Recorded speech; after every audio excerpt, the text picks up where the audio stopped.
Good evening, and welcome to the Not So Perfect Bigfoot Show. Tonight we are having our second part in Q&A with a Bigfoot researcher.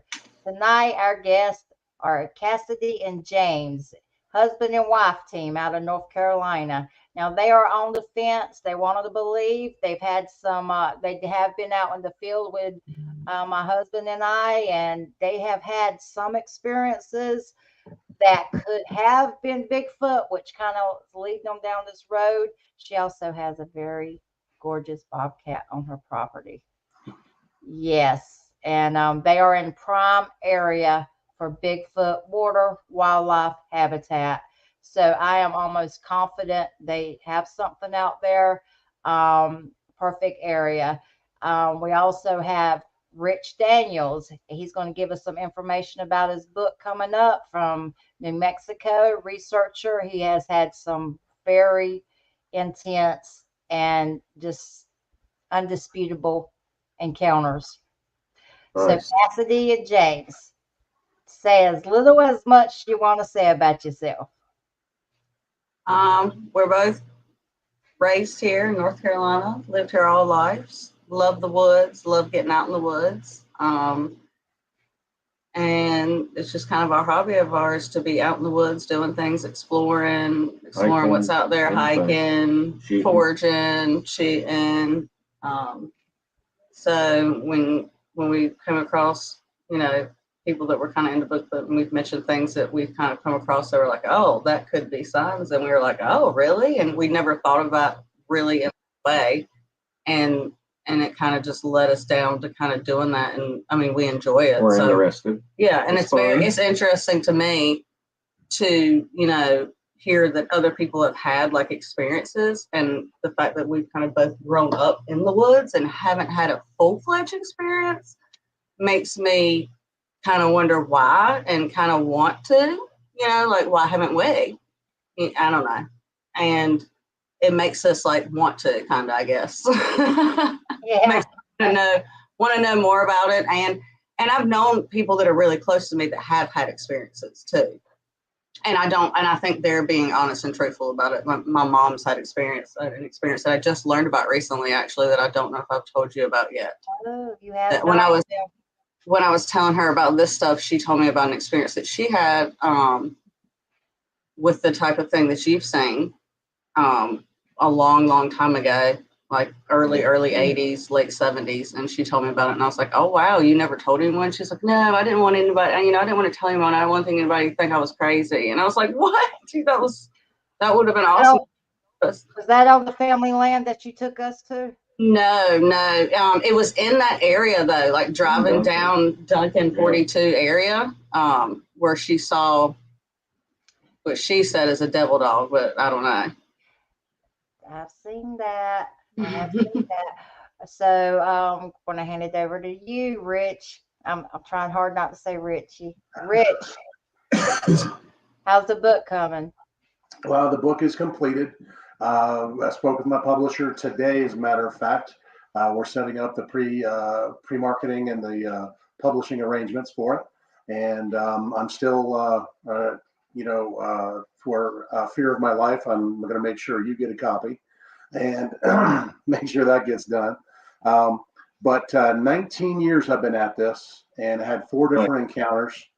And the first one I had was actually in 2000, and I didn't even know what it was I was looking at. And in my mind, it was a bear, but nothing I saw it added up to being a bear. And I just dismissed it as that, and was able to get back in the house before anybody or anything happened. And then about 5 years after that, I saw this documentary on Bigfoot, and a fella came on there, and he was from the state of Washington, and my encounter was in Maryland. And this fellow from Washington described about 95% of what I had seen that night. It just triggered that memory in me. And so it's kind of a weird situation that got me into this. But it's been a great journey. I've enjoyed it. I wouldn't do it if I didn't enjoy it. And that's what I encourage people to do is if you're not going to have fun with this thing, you're not going to enjoy what you're doing, stay away from it. read the Inquirer. You'll get a Bigfoot story in there every once in a while. But Right. if you want to be involved in it, you want to do this kind of stuff. Just make sure you're enjoying what you're doing. And I can't complain. I mean, I did a lot of field research initially. I've had some health issues the last, probably about the last 6-7 years that have been limiting me, from being out in the woods. And I'm just getting to the point now where I can get back to it. So I've taken that time that I've had, to be an armchair researcher, and that's when I, decided to do a lot of this, a lot of the work that I did in 2019. I published a study about the emotional and psychological effects of encounters people were having. And the reason I did that was because I was working in the mental behavioral health field at the time. And I noticed a lot of the trauma victims that I worked with on an everyday basis would report the same kind of after effects, the same kind of things that they were going through as some of the Bigfoot witnesses I was talking to. And so I got into the study of the trauma that people went through in not just Bigfoot encounters, but all kinds of paranormal encounters now. And that's what the book is basically about what those people go through, about what traumatized witnesses go through, and how it affects them and their lives. And you mentioned your mother, who had an encounter, didn't want to say anything because everybody thought she would be crazy. And there's a lot of people that do that. The first chapter of my book is about a fella who had an encounter when he was 23, and he didn't tell anybody about it until he told me 36 years later. And that's how traumatized he was. But that is also a condition that I've found with a lot of cryptid witnesses, is that they want to tell people, they want to know, they want people to know what they go through, but the fear of the ridicule and the harassment and worse, the ostracism that can happen, is the only thing that can overpower that that experience. And we can get into that a little bit later, but that's basically the situation, or the kind of condition that that the book is about. I do want to say something about Cassidy right quick. She drives like she could hold her own with any NASCAR driver out there, and you can go in the woods with her. Don't back roads and you worry. I was like, oh my God, that girl's crazy. You can go in the woods with her, and she can literally tell you, look at the herbs, tell you what they're used for. She makes her own soap. She can build anything. James can fix anything. And going out in the field with them, they both are hilarious and just beautiful people. So now I'm gonna put them on the spot. First question, Cassidy. Wait. That's very sweet. Very sweet. I guess my first question for someone like you, who's had an experience with it and kind of dealt with what it does traumatically to people and things like that, what do you think it is? What do you think Bigfoot is? Well, I tend to be somebody that sticks very close to the science, and credible footprint evidence tells us a lot, believe it or not. The evidence that shows dermal ridges in the print, the evidence that shows anatomical features that just a plain hoax footprint wouldn't give us, tells us that these are creatures that have a foot that's not only adapted for upright walking, but it's perfectly adapted for upright walking, carrying a lot of weight. And that being what's called the mid-tarsal break. There's a mid-tarsal joint that we have in our feet, but just that for most of us, it's solid. It doesn't flex.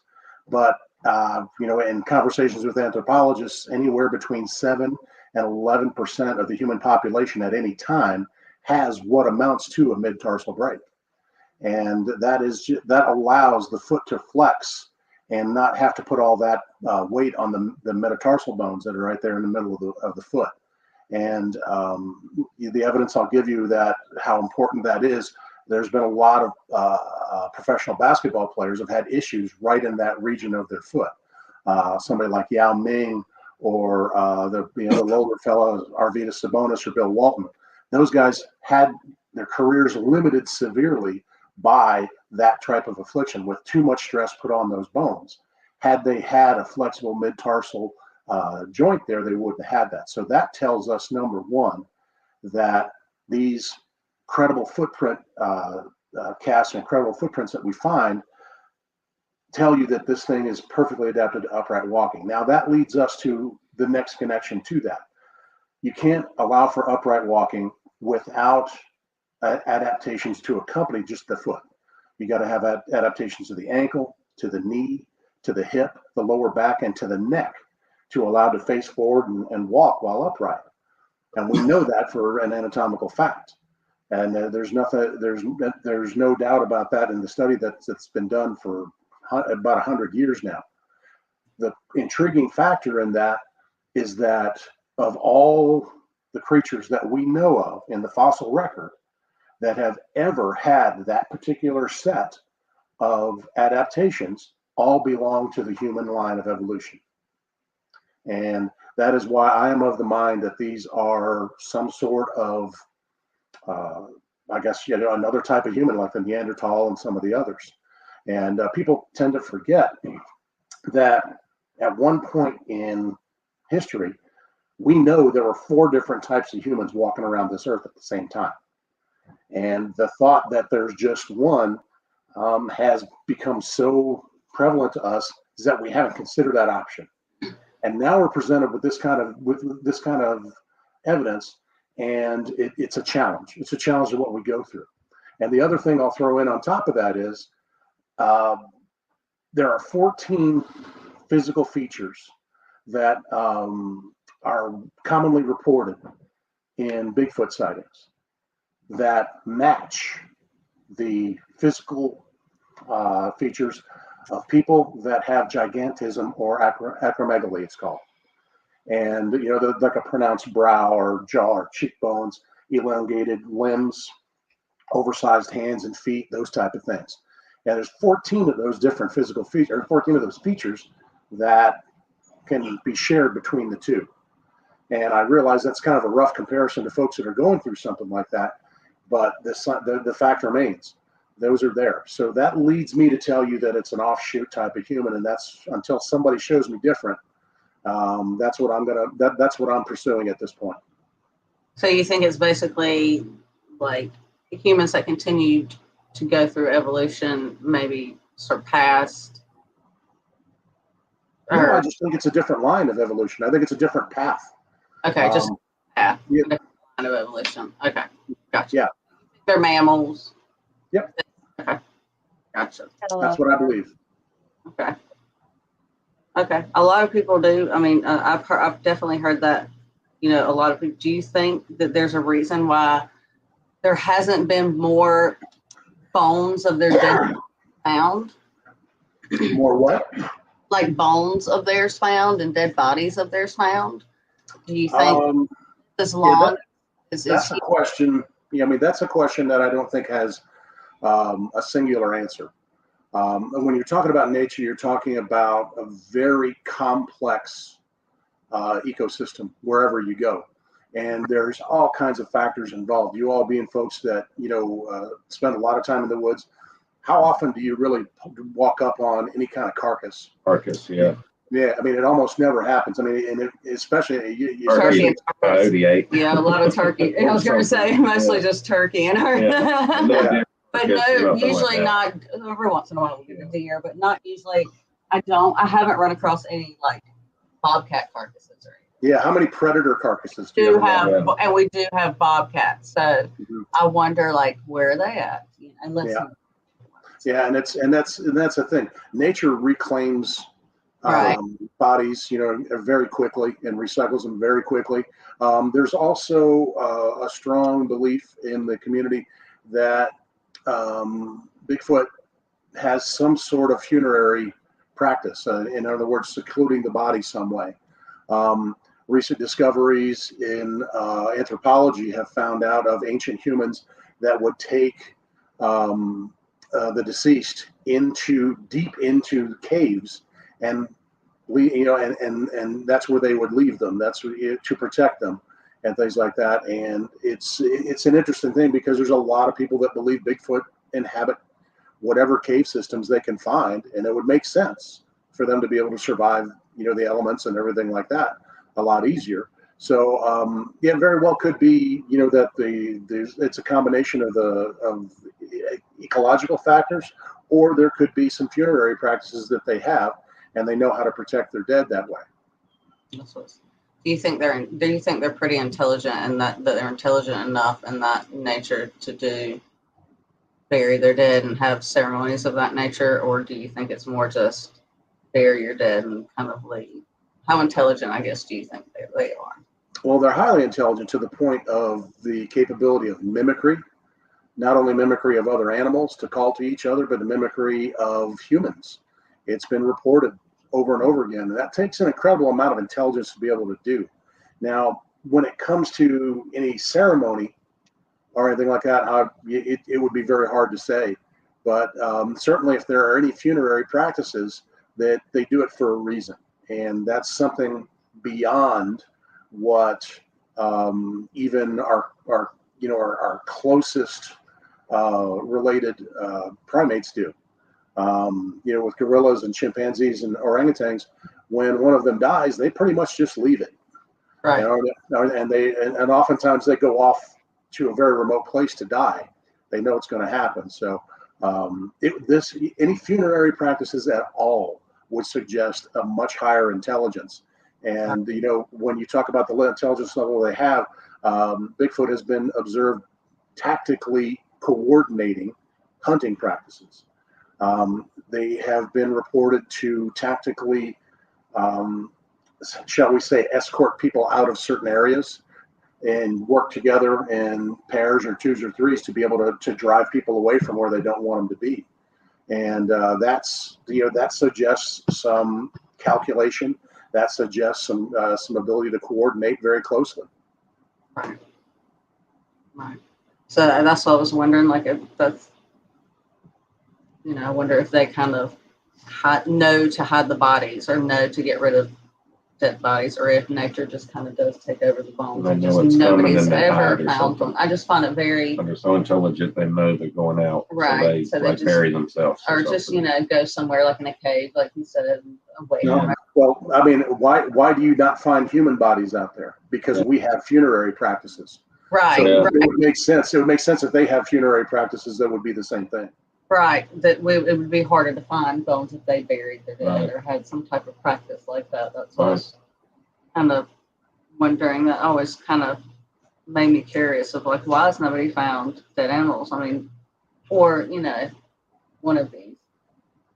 Now, plus when you think about it, there's likely so few of them. I mean, the best estimates that I've been able to get my hands on are people that say there's about 2,500 of them in North America.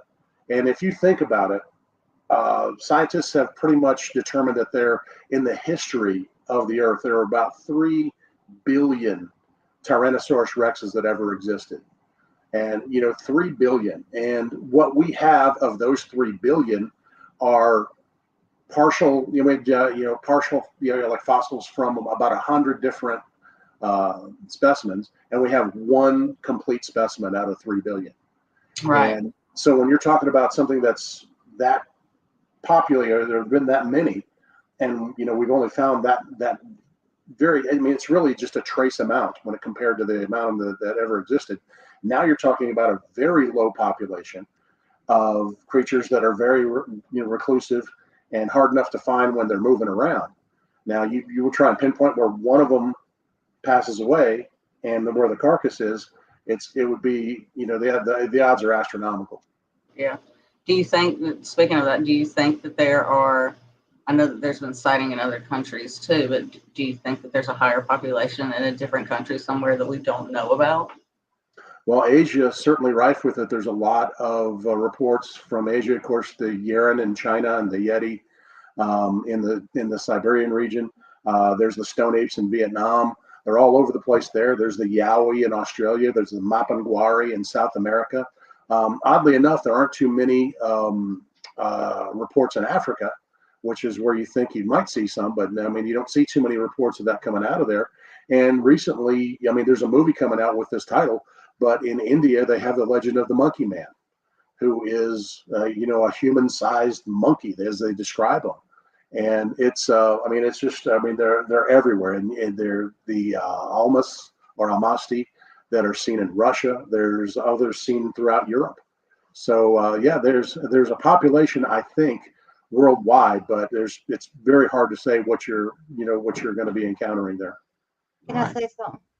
Yeah. I have a friend that served in Vietnam, and he was over the radio where he monitored the radio, and there was a group of guys that went out to scout, and to hear him say all hell broke loose, and the way they described it is a large ape type creature was just snatching them off the trails and up in the trees, and you could hear it in the background. And they were screaming for help. So why would someone with his credibility tell a story like that if it's not true? That's true. Yeah, The I'll try legend. to put you in touch with him. Yeah, there's that I know of. I've seen about 6 different encounters that have been reported about from there, and that'll tell you if there's 6, how many of them went unreported, and everybody worried about what they were thinking and everything like that. So, yeah, they actually found there's a plateau that they found in Vietnam where it was so high and so isolated that they found some animal species up on top of this plateau that didn't exist anywhere else. So Wow. regardless of how many people are around there, there are remote areas wherever you go, and especially in that region. So, you talk about caves and, cave systems, there's a ton out in that part of Southeast Asia. So, none of those reports surprised me at all. James's dad was a Vietnam veteran himself. Oh, well, Yeah, good on him. I I remember that. appreciate the sacrifices he made. I really do. Thank you. What else do you have? I'm trying to think. I'll ask the question while she's thinking. Yeah, throw me. Tracy wants to know, do you think they're Nephilim? Did I say that wrong? Nephilim. Nephilim. Nephilim. Yeah. Okay. Well, if he says he thinks it's from a line of evolution, then I would say no, because the Nephilim was actually a mixture of a human and an angel, an angel that was supposed to be watching over the earth. So that would kind of contradict what you think, right? Or am I wrong? It's hard to say when it comes to that. When it comes down to biblical and religious texts, the descriptions aren't going to be everything that we get in our science these days. And more and more, what you're finding out is that there are a lot of biblical stories and a lot of stories from ancient religions and things like that. They have more truth to them than we want to say. For instance, the ancient flood myth or the ancient flood stories that are out there. There's a very strong and growing school of thought that there was an ancient flood. There was something that went worldwide, and it's called the Younger Dryas impact hypothesis. And this is something that's being debated hotly now, but more and more things are getting confirmed based on this. And it's basically towards the end of the last ice age, a series of fragments from a comet were believed to have impacted the Earth, and the largest of which they think hit Greenland, which when you take something the size of a small city and it's moving at that kind of speed and it impacts an area where ice is 2 miles deep and immediately melts, vaporizes a bunch of it, but it melts so much of it, it's believed that the floods may have come through.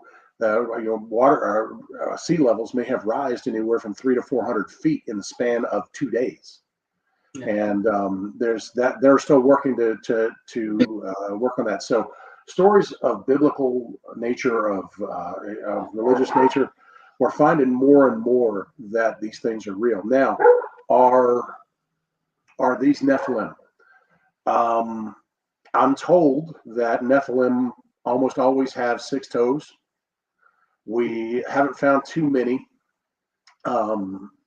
accounts where that could even be construed. I'm told they had 6 fingers. haven't seen any reports, and I've reviewed thousands and thousands of reports that never haven't seen any of them that said they had 6 fingers on a hand. And there are a bunch of these reports where there are a very detailed description of the hand that somebody noticed.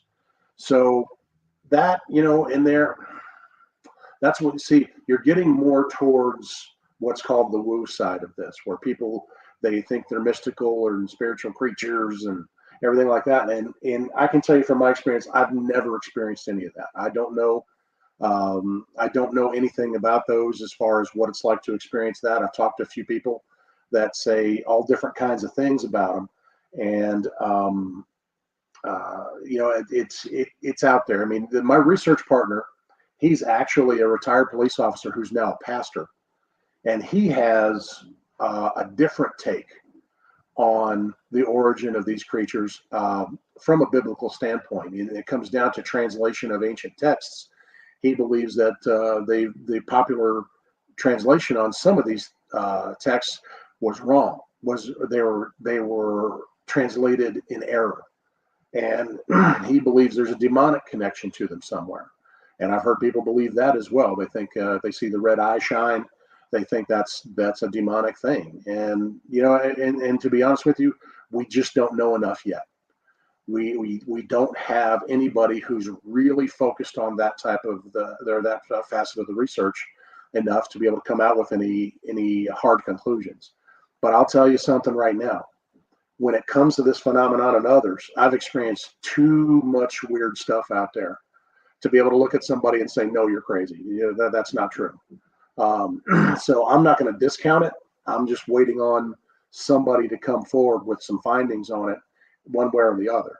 And I'm saying it's a distinct possibility when you start thinking about the entire spectrum of biblical stories and biblical reports that are coming out to be more true than we first thought they were.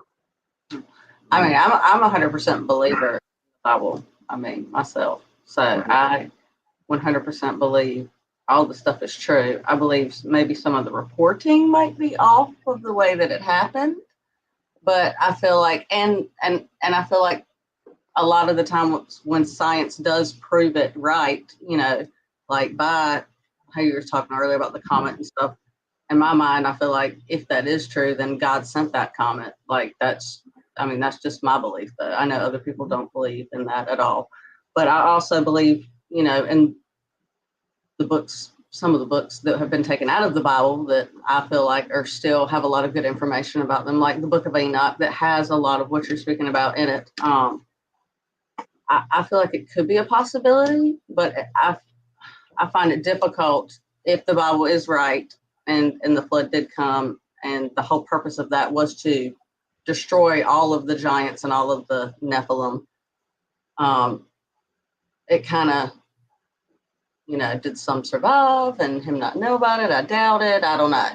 That would be hard to twist around in my mind. I don't know, but it could. It's a possibility. No, one thing it comes down to. Well, one thing it always comes down to is the reason, and right. There's a reason behind everything in every biblical belief and every action that God may put out there. And it's just understanding that reason for what them being here. I think that's more important on the biblical end than anything else. Yeah. Right. Right. Rich, you take the fun out of being crazy. So I do have a question in chat. No? Hair Force One, and God, I love that name. He says, do you know of their sleep patterns? Is there anything? Wow. We know there's a lot of night activity. There's a lot of nocturnal activity. Honestly, I think that's when prey animals are the most active, and because it's a safer bet to go out and forage and look for food, and at night. So there's a lot of night activity reported. Really, about 4 o'clock in the afternoon is called the witching hour for Bigfooters, because that's when these things start to get more active, start moving around. There is an inordinate amount of sightings that occur between 4 and 6 p.m. and between 4 and 6 a.m., right before dawn or right before dusk. Those are the most active times, it seems to be. Now, there are daylight sightings, that have been had. And, and people ask me about, well, what about the ones that are seen in the middle of the day? I said, well, insomniacs, it could be as much as anything else. But A spirit animal. yeah, I mean, there's some need, of course, for them to be up and running around at that time. And, the thing that we got to remember is that these creatures have reached the point where they are by living in our in-betweens. We're daytime, for a large part daytime, are active during the daytime. They get active when there's not many of us even around, or in places where not many around, and places and times when we're not many of us going. They live in areas where we wouldn't. Obviously, we wouldn't, because it's remote and it's hard living, but it gives them security that they want. But the thing counter to that is we are also, in addition to being their greatest threat, we're also sometimes their greatest benefactors, because we throw away a lot of food. And you'll find, I mean, I can't tell you how many reports I've read of these things turning over trash cans and dumpster diving and pulling food out of, that we throw away otherwise to eat. And so that it's a tenuous kind of relationship that they have there. I think a lot of their sleeping patterns probably is determined by their situation. If they're in a very secure situation with not many people around, they can have a very regular sleep pattern, because they can count on a certain amount of activity and where it's going to be and when it's going to be. Areas where they're closer to population centers, that becomes a little tenuous. We know in some circumstances, people have reported that there's basically a sentinel or a lookout, and they're the ones that keep everybody away while the rest of the group that they have are sleeping. That's a lot of times when people drive by, and they see a creature standing there at the edge of the woods or something like that. We think it's because they're drawing that attention while there's a group behind everybody else trying to move across a road or whatever, things like that. And again, coordination like that, is something that's extraordinary when it comes to different things, different creatures that are out there. So the sleep patterns, I think, are dependent upon their circumstances and upon their situation. I think there's some areas where they'll get a lot of regular sleep and they'll be able to hunt and forage very easily. And there's some areas where they have to just go with what they got. There's some researchers that believe they hunt at night and forage during the day. So we'll see. I mean, again, we don't know enough yet, but from the bits and pieces of reports that we have about those different behaviors, that those are definitely the possibilities.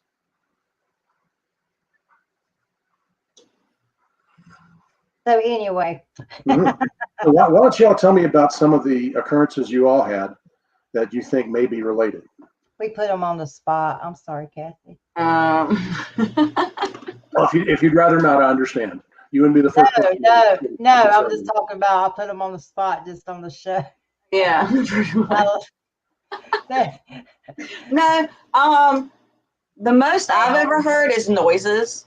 Mm-hmm. And feelings, but I feel like the feelings that I've had could have been from any. To me, it could have been that feeling I've had also, like just feeling of someone could be sneaking up on you. But that could have been a person. That could have been big. That could have been anything.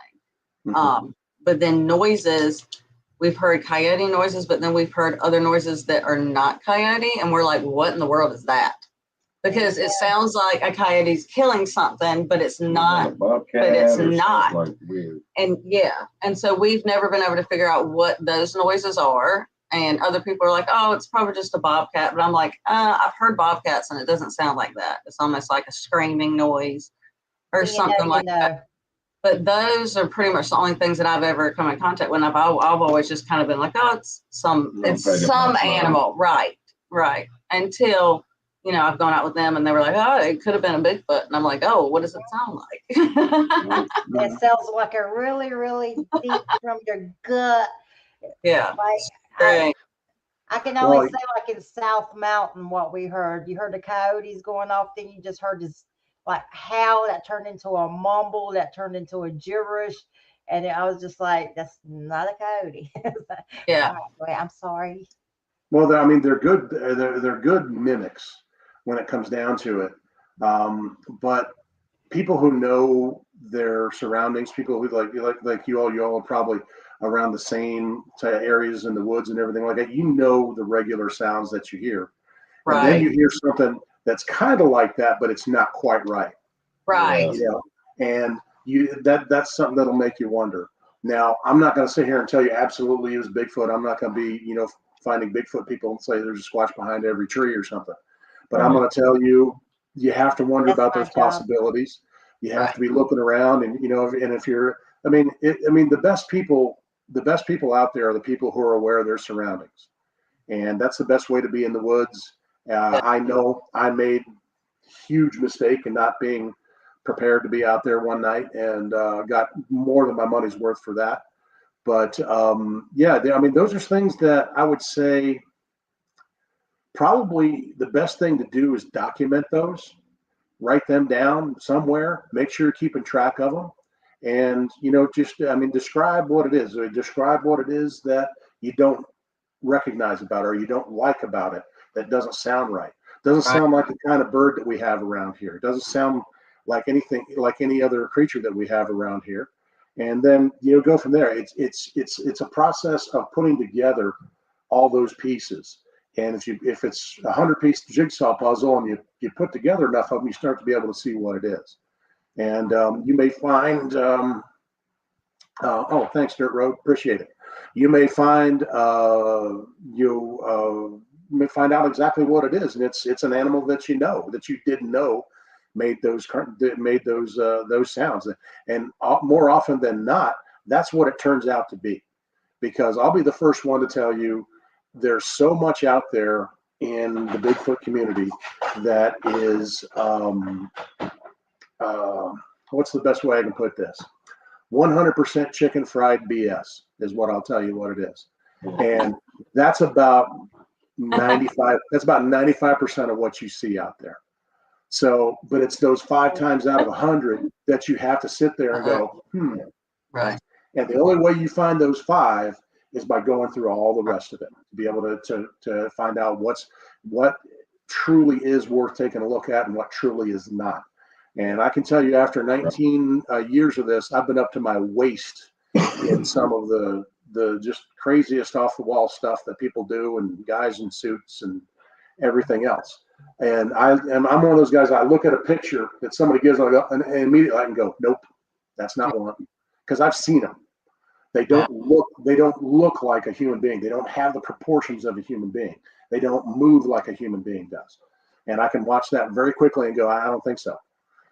But when it comes down to it, those videos aren't for me. Those videos are for everybody else who's got either mild interest or just looking at it or whatever. And and every one of those people is in that process of wading through of that 95% that so they understand what the truth really looks like. Right. So one of the things that I wanted to ask, and someone else just texted me, is, Rich, do you believe in going armed? Because I know I do. Casey's gun's bigger than she is. James has got 4, Yeah, I 5, always 6 in his truck. So do you believe? Yeah, that's how we roll in Carolina. Okay, that's how we roll in Hey, I Carolina. lived there for a year. I lived in Raleigh for a year. In case we run out of money for barbecue, that's how we get it. Right. Trade you some bullets. Yeah. Hey, trust me, I know That how was a good good. save, Casey. I know how good the sweet tea is there, and I know how good Parker's barbecue is. We love our sweet tea. Sweet tea and barbecue is why I get up at 5 o'clock every morning. Homemade sausage. I go to a personal trainer now. Okay, 30 pounds overweight, and it's in the hips of the butt. But moving on to TMI. TMI. All right. Oh, you're making me hungry. Okay, so what do you feel about firearms, Richie? Yes or no? Do you think that deters them? I think you need to take firearms with you and be prepared for what you know is there. be prepared for bears, be prepared for bobcats, be prepared for deer. Up in the northern country, you got to be prepared for moose, things like that. Be prepared for those things, because those are almost exclusively what you're going to find. And to me, encounters with those creatures are, pose far more of a danger than any Bigfoot encounter that you could ever have. Like I said, I've been at this 19 years, okay, and then actively looking for them over 19 years. I've had 3 encounters. Okay, my first one, it found me, but I've had 3 encounters over 19 years, and that's from taking a lot of looking for them and working with some good people that were doing good work in different places, and definitely, so I would say, yeah, I would never go out in the woods without being prepared that way, because it just doesn't make any sense not to. The third encounter that I had, I was out there with nothing but a can of bear spray and a camping knife, and it was one of the biggest mistakes I ever made. And as it turns out, I feel pretty fortunate to still be here. But when in talking to people about it, they said I was very lucky not to have run into black bears or anything else. Yeah. It seems I was very lucky to have encountered a Bigfoot and not a big black bear or something, because it could have been a lot worse. Yeah. Right. That's right. Black bears will attack. Correct. Yep. I'm sorry for crying. I am sorry, but when I put that question up there for you, I didn't see the barbecue. That's what I was laughing at, as a barbecue, period. I'm crying. I didn't know disrespect, Richie. I didn't. Yeah. Well, no. I didn't see that it's big hairs fall. Well, my question is, are they talking about Bigfoot encounters or barbecue encounters? Barbecue. That's what I was wondering. I need some clarity on that. I think. Oh my God! If I have to Well, go to answer that question is, I'll use the example of the case study that I did to be able to document the emotional and psychological effects of encounters. I interviewed a total of 408 people over 3 years. And a lot of those people, all of them I talked to, or almost all of them I talked to at least twice. Some I talked to 3 or 4 times. So out of those 408, I ended up keeping 148 that I felt were solid sighting reports. And there's a lot of people who don't know what they're looking at, who don't know what they're seeing. A lot of people that have never been in the woods, and they want to tell me they know what a bear looks like out there. And it's the things that eliminated people from that study were there were numerous, but one of the biggest factors that I had was questionable identification of what they were able to see. And out of every last one of those 148 people I kept for that study were absolutely, positively sure of what they saw. And anybody who had any doubt, I had to eliminate, because it would taint the results of anything like that. Not to say anything bad about those folks, but when it comes down to it, if you're gonna document something that goes on, and legitimately do something there for that phenomenon, you have to find stuff that's as airtight as you can find. So I would say, to answer it, maybe, it really depends upon what they report, but I would say maybe at 50% or under, a little bit, somewhere around that 40 to 50%, I would say are absolutely airtight. What's the percentage of that they don't get any support from their family or friends? It's very prevalent. Unfortunately, it is. As part of that study, that is one of the things I followed up on, is how their reports were received. Almost none of them reported immediately what they had seen to anybody. I think it was maybe like 6 that actually went home and said, "Hey, guess what I saw." And the reason being is you hit that spot. When you have one of these encounters, it changes what you perceive in, as far as your reality. It is really that different. So many times I've heard witnesses say when they saw the thing, they said that shouldn't be here. And Victoria, I think you were exactly one of those people. I mean, you're just it's part of that line. That thing shouldn't be here, or they sit there and they'll say that shouldn't exist. That shouldn't be part of. I shouldn't be seeing this. Things like that. And that's the challenge in your mind. That's the challenge to your reality, your perception. And then you start to learn, wow, there's things out there that I don't know about. There's things out there I was told wasn't there. Betrayal is a common thing for people to report in feeling in their after effects, because parents tell their kids there's no monsters. Monsters don't exist. Parents, people tell their friends, oh no, don't worry about that. Nothing like that going on. But then, boom, you're faced with that reality of something that's in front of you. You can't deny that you saw something questionable. And there's people there who just tell themselves that that's something that they didn't see. I've talked to a couple people that told themselves it was something different for about 10 years. And then just came back and said, no, I can't lie to myself anymore, and I got to do this. And you get to that point where you want to tell somebody, but you're so afraid of being ridiculed. You're so afraid of being ostracized. There's so many people in that study that lost familial relationships. They got estranged from family members or their family completely. There's people that lost friends over it. There are people that were limited professionally because of it. A couple of people lost their jobs because they told people at work about it.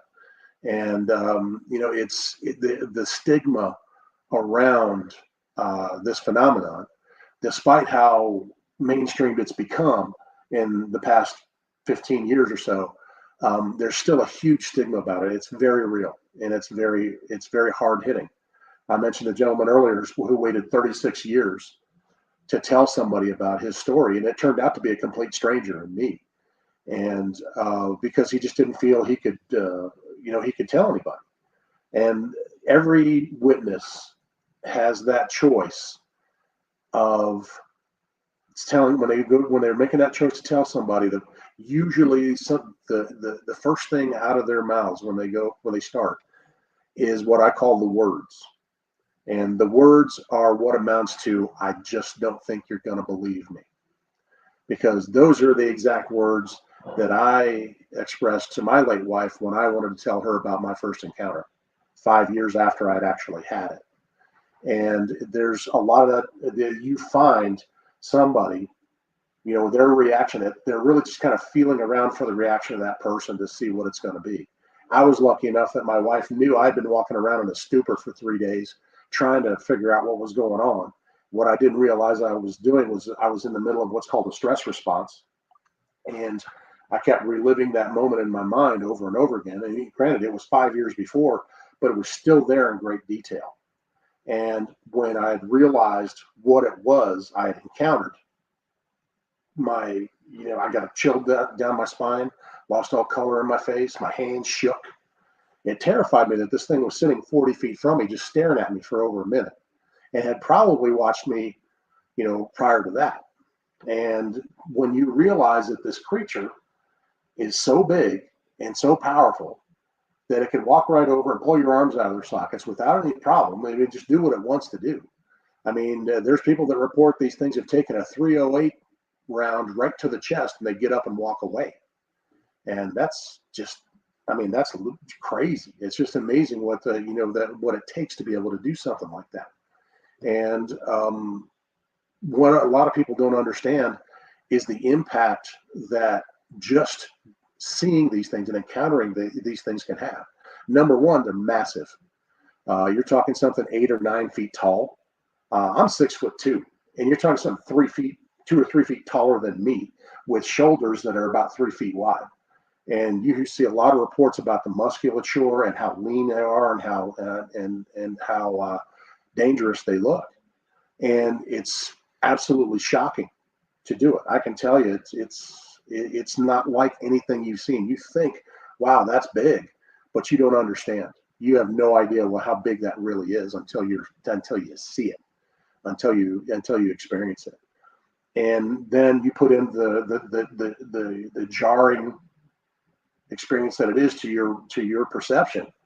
It makes it a very tough experience to share. I was very lucky that my late wife, she never ever told me whether she believed or didn't believe in these creatures or anything like that. And she worked for the U.S. Forest Service for 13 years, at the end of her career. And she never once said anything to me about whether she believed me or not, but she understood the impact it had on me. She saw how much I had been impacted by that situation. And the fact that she cared for me the way she did was the most overriding factor of anything else. It didn't matter to her what the story was. She worried about me. And everybody, I should be lucky enough to have somebody like that in their lives that they could tell something like this. Unfortunately, there aren't a lot of them. I would say 30 or 40% of people who ever really find somebody they can confide in and trust with, such a jarring experience in their lives, and have them at least take it seriously. And that's whether they believe or not, but at least take it seriously, because they don't look at the person, they think about the story. You got to look at the person and see how they're affected by it. And that's one of the things I tell researchers. I said, don't go walk in and ask somebody about the creature. Don't say how big it was, how fast was it, what color was it, did it stink, all this other stuff. I call that rushing the creature. And basically you're treating the witness like, a dish rag that you're just wringing out. And, and once you get your information, hey, see you later. I walk up to a witness and say, how are you handling this? I mean, what effects has it had on you? How has it changed things for you? And over the course of the conversation, you get all the information you want. I've had interviews where I've never asked a single question about the creature, and I found out all the information about it I could ever want. But when you invest in somebody like that, when you show that their story means something, that you want to know how they are, what this means to them, it becomes a ridiculous thing. I in my study, I would talk to people and I would, talk about the creature a little bit, and I would get about 7 or 8 paragraphs about something, how they went through. The people that I approached in that way and invested in them that way, I had one of the accounts was 11,000 words. The lady provided every detail she could think of, and it was an incredible amount of information I was able to get from that. So yeah, I mean, how that witness is received is a huge factor, and I would encourage everybody tuning in and seeing this is to understand. So that person's been through something that you just can't really grasp, and just focus on that person and what they're going through and everything, and stop worrying about the story as much. Do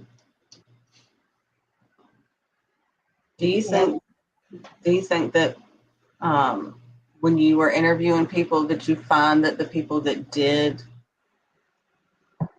hadn't told people or waited a very long time to tell people, did you find that those people's stories seemed to be more truthful and honest? Like, did you feel like they were the people that did have the more real encounters? Were you more prone to believe, I guess is what I'm saying. Did you feel more drawn to them as far as their stories being truthful? Well, those were the people that consistently gave me their story over and over again, and they did it unflinchingly. Because there are sometimes I would ask them, and some of those conversations I asked them twice in the same conversation to tell me about the encounter again, and they'd go right back over the same thing. And that's how that usually works. It's the people who's, either during a conversation or in subsequent conversations, that the story would get bigger and better and expand, and oh yeah, I just remembered this and all that kind of thing. Those were the ones that I found to be less credible. And what the length of time that it takes for somebody to report it really comes down to their circumstance and just how deeply they're impacted by it.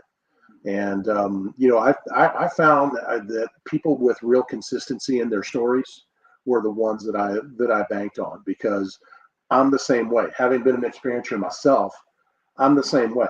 I can go front to back on every story, every encounter that I've had, and it's the same thing every time because I'm telling you everything that I remember about it. And because every time I tell it, it strengthens me. Every time I share it with somebody else, I feel a little more support every time.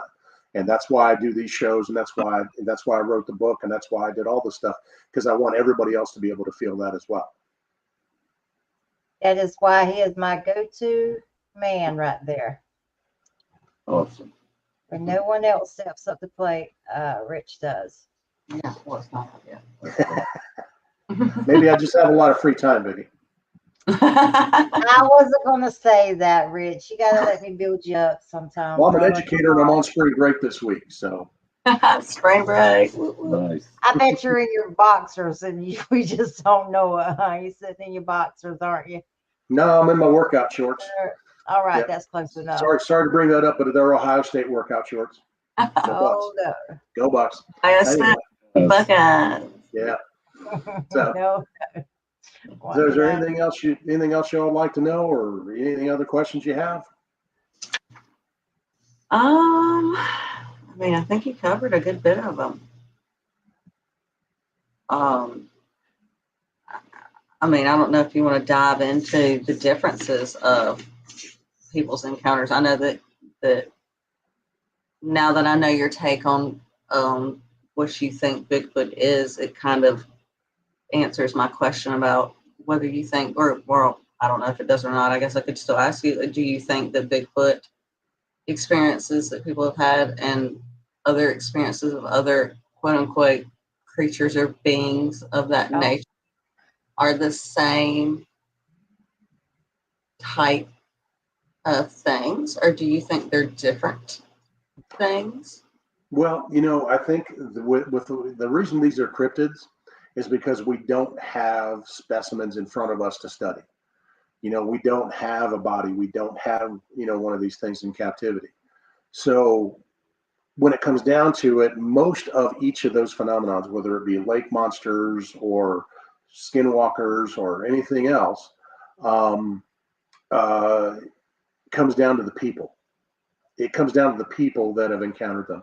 And I think that's where we're left right now to really study this phenomenon and really look hard at these witnesses and who they are and how they're coming about and how they came about their encounters and everything else. That's what I really noticed in doing the research that I did for the study and for this book, is that the people are the phenomenon.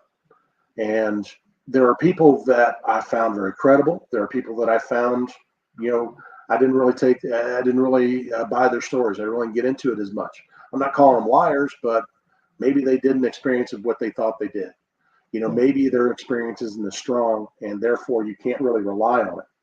But when it comes down to it, the people are the phenomenon, and that's who we really have to take a look at. And because that's really what we have. I mean, when you think about it, Bigfoot research really took off right after the Patterson-Gimlin film, around 1970 or so. So we're talking over 50 years of people enthusiastically going out in the woods and doing their research and doing everything like that. And in over 50 years of research, how much hard evidence have we produced? Not a tremendous amount. We have some DNA that we think is credible, but no one's been able to confirm it. We have some hair samples and things like that. There's just not that many. And the reason for that, I believe, is because for over 50 years now, everybody's been doing the same research. Everybody who's out there is going out there and doing the exact same thing. When there's this treasure trove of information that we have sitting around here in the thousands and thousands of reports that we have, some as far back as 1,000 years ago, that we really need to take a look at, that we really need to get into and examine, very hard. And we need to innovate. We're not producing anything the way we're doing it. We need to do something different, and we need to approach this thing in such a way that's going to lead us to be able to understand these creatures a bit more.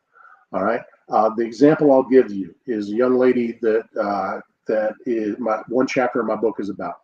She was having all kinds of difficulty on her property all kinds of difficulty sleeping, with nausea and headaches and everything else. And I ran across her in a chat, on Bigfoot or a Bigfoot group on Facebook. And I asked her some questions, and she immediately direct messaged me outside of the chat. And she said, "You just asked me questions about stuff I've never told anybody about. Stuff that is happening to her that she hadn't talked about, anybody outside of her family." And the reason is because I understand what the experience is like. And I was able to track down and really get close to what she's doing. She had basically a troop, which is like a family group, living on one half of her property that they didn't really use. And they were menacing everybody else, trying to drive people away. And one of the things they use is called infrasound. It's very low frequency sound, under 20 hertz, that we can't hear. It's just as loud as a concert sometimes, but you can't hear it. Your ears can't pick it up. And it can vibrate your organs. It can change your blood pressure. It can give you nausea, headaches, even hallucinations. I believed from her descriptions that they were bombarding her with infrasound all the time with this incredible vocal capacity that they have. And it was basically making her ill. She reported to me that she was sleepwalking because of the subliminal effects that she was having on her brain. And so what I told her to do was, number one, fortify your bedroom, big thick curtains on the window, do some of that soundproofing, foam rubber on the wall, things like that. Be smart about, doing that, protect yourself that way. Number two, what I told her to do was fashion some symbols out of natural materials and be able to make them all identical. She ended up making 4 of them. She made a little half moon shape out of some reeds and sticks and stuff like that. I said, hang one on the side of your house and hang one at the tree line, or the rest of them at the tree line, and just try to establish some boundaries. Basically, okay, this one on our house says, okay, this is us, and this is where we're stopping. This is where we're not going beyond the trees. And she did that, and the next day she went out and checked them. One of them had been taken from the tree line and replaced with a bough of holly. And since that time, there has been a peaceful, coexistence that they have. The family group lives on a piece of the property that they don't go on, they don't use. It's just too rugged for them to use for any farming or anything else.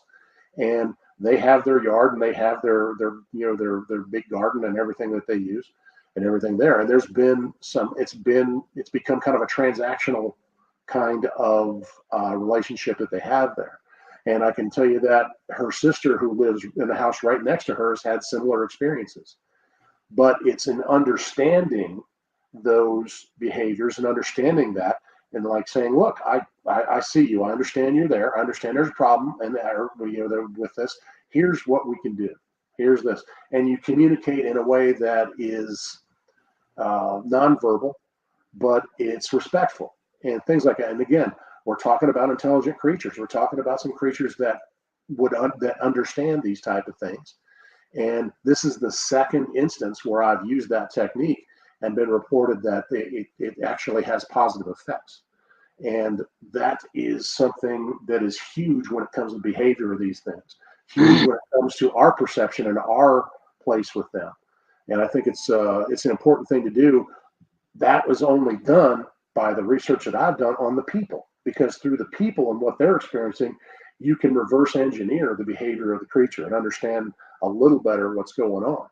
And that has been kind of a challenge, but it's something I'm working on. There are unique situations for sure, but it's been very interesting to be involved in that. So, do I think they are different from region to region? Well, we know the skunk ape is different down south in the swamps and everything like that. We know it's smaller. We know it's much more aggressive than you get in the typical ones.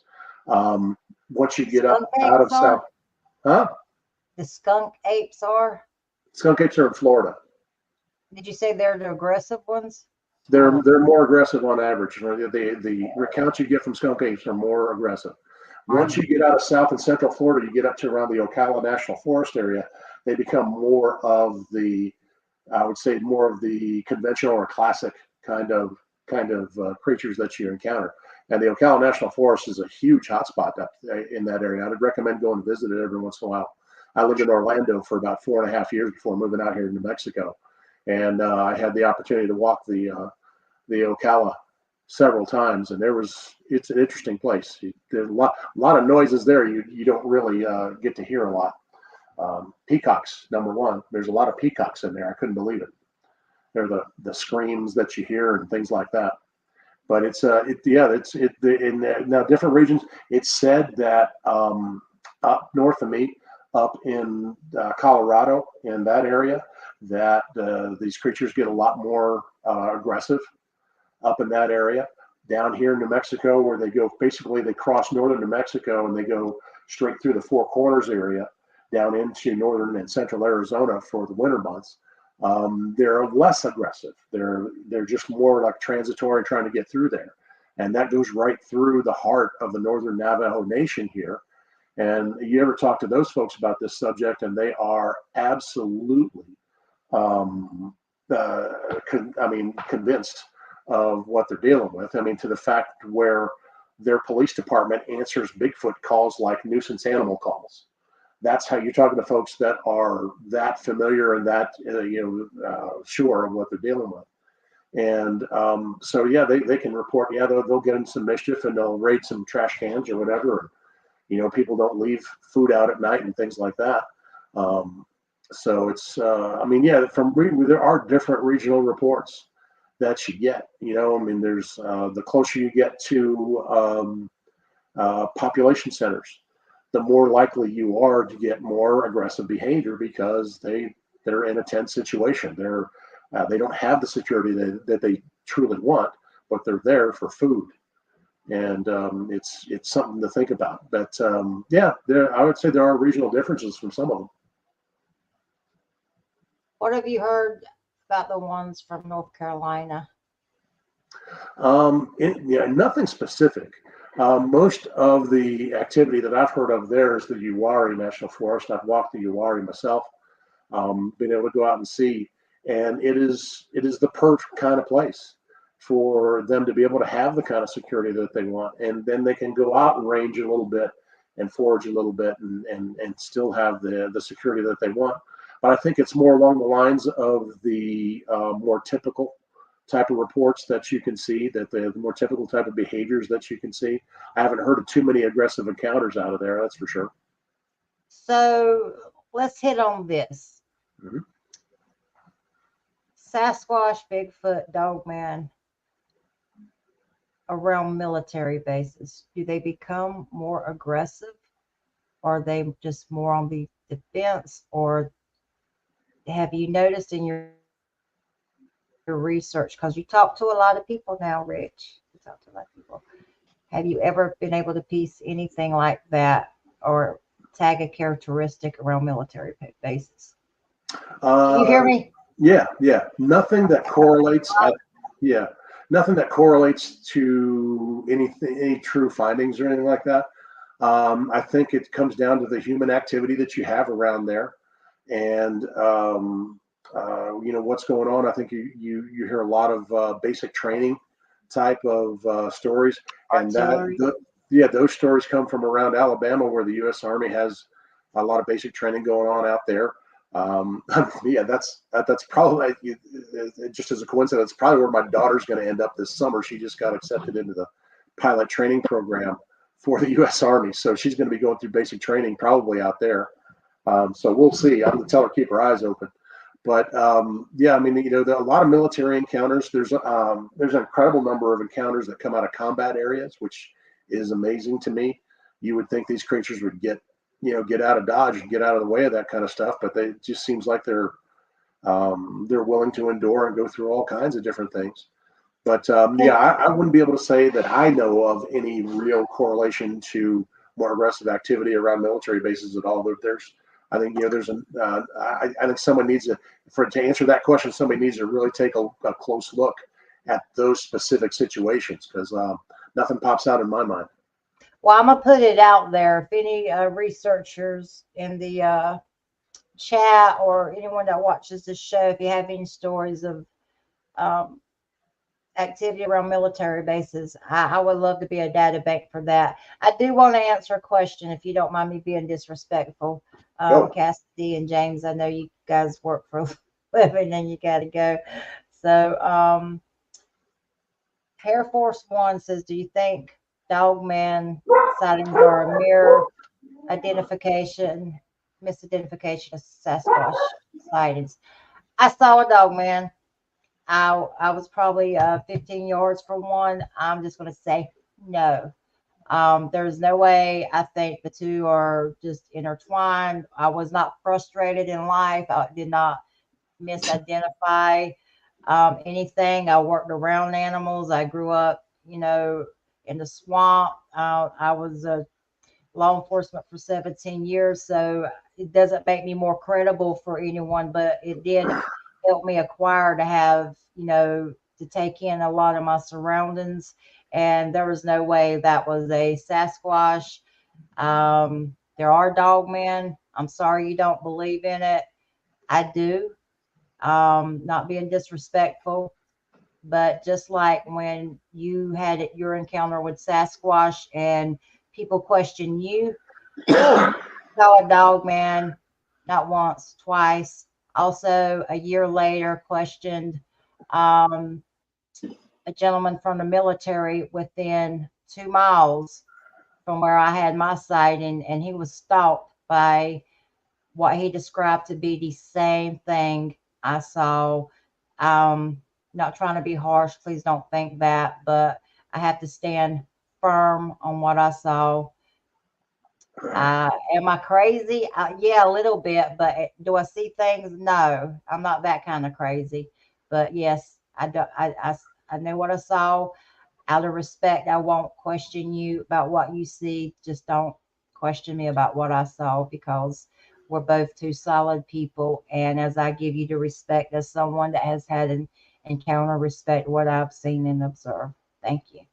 Yes, I think dogman sightings are, when somebody wants to report a dogman, it's because they've noticed something very distinctively different. They've noticed something that they basically say it was a werewolf. Looked like a werewolf or something like that, because of the ears pointing up, because of the snout. It's Nikita. It's like a Nikita. I used to say I think it was a German Shepherd because I work with dogs.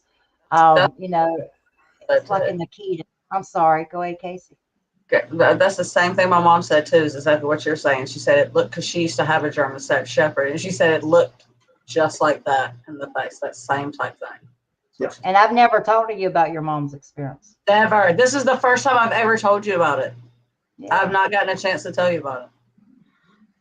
Yeah, dogman is a completely different thing going on out there, and there's even less known about them than there is about Bigfoot.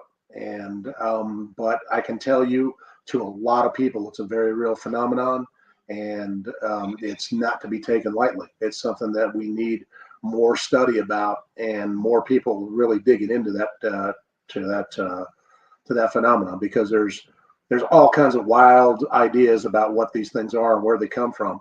And I think the more we can narrow it down, the better off we're going to be. Air Force One. I don't even know what the hell a bat squash is, or sheep squash, but I'm not sure. Seeing a dog, man, it doesn't make me crazy, brother. It doesn't make me crazy. I saw what I saw. I wish I had not, because life would have been a lot simpler. As I've said, I have respected what you continuously say through the chat, and I've never questioned you or put you on the spot. I don't think I'm one you want to dig up the dirt with, brother. Well, I can tell you that Squatch. Yeah, Bat Squatch. I know of one report that was had, I believe, was out of Illinois. When it comes to sheep squatch, now that one of the other places I've lived is in West Virginia, and that is something that's very localized around that area. and it's been reported multiple times. And trying to figure out what that is, people have asked me to speculate on it. My best guess is you're talking about a Bigfoot that has maybe taken a sheepskin or whatever and use it as a headdress and wears it and drapes it on themselves and they get that look. But I don't know. I mean, I'll be the first one to tell you. I know what I know, and I don't know about those things. I really wouldn't want to guess. I really wouldn't want to tell you. But I'm not gonna look at those witnesses and tell them they're nuts. We just have to scratch our chin a little bit and say, wow, okay, don't know anything about that. And I think that's what every researcher and everybody looking into this phenomenon needs to understand. Be ready to say, I don't know. It's okay to say, I don't know. And because there's so much we don't know about this thing. I mean, if the Bigfoot phenomenon's a 1,000 piece jigsaw puzzle, the best of us have about 150 pieces put together. We still don't know enough to know exactly what we're dealing with. Well, that's a classic example of how we treat each other right there. Mm-hmm. I need for you to believe Sasquatch is real, but your encounter has no merit to me because it's not the way I believe. We quit having open minds, and that's a prime example of how we treat each other and why I try to have these shows and make them as laid back and as friendly as I can. But I guess there's always one in the group. Rich, is there anything you want to say in rounding it up, brother? Well, again, to Cassidy and James and everybody else who's finding some interest in this project again, make sure that you understand you're going to be investing a lot of your time, a lot of your energy if you're really getting into this. And understand that there are going to be people that don't agree with you. There are going to be people that don't. The first ones to tell you that they don't believe are the people that know nothing about it, and they're just going to go off on these kind of things. And the best thing I ever did was about 2016. I really stopped caring about what other people thought about me. It really didn't matter anymore. I know what I know, and I experienced what I've experienced. And it just you're going to have people that agree with you and people that don't agree with you, and just be be as gracious and as you would to anybody else. If they don't agree, say okay, I appreciate that, thank you. I can't tell you how many people I've said thank you for your comments, thank you for your feedback. I'll consider them.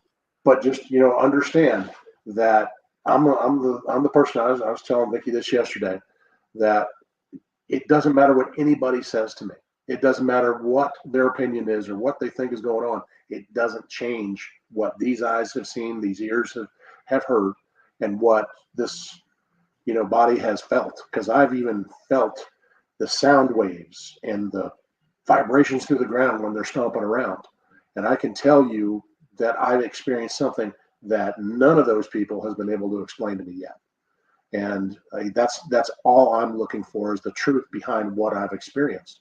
And as long as you stick to the truth, as long as you stick to something that's grounded, and it's okay to say you don't know, but you'll keep looking, that you'll keep studying and things like that, and make it something that you enjoy, because there's a price to be paid for this in some ways.